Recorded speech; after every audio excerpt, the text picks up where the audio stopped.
Hello, my name is Manik. Here's why I chose to teach ASL. Growing up, I attended an oral elementary school as well as had a verbal family. When I went into middle school, I was placed into a mainstream classroom. I was enthralled to see that there was an interpreter signing to us.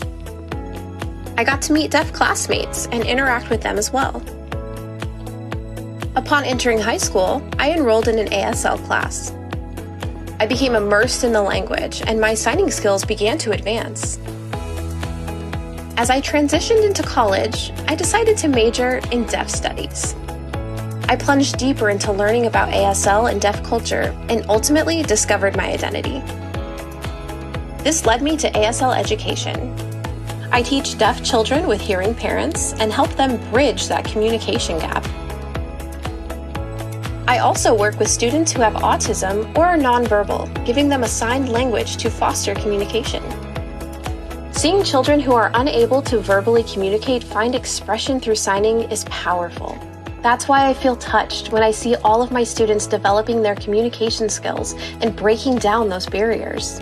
That's the reason I teach ASL.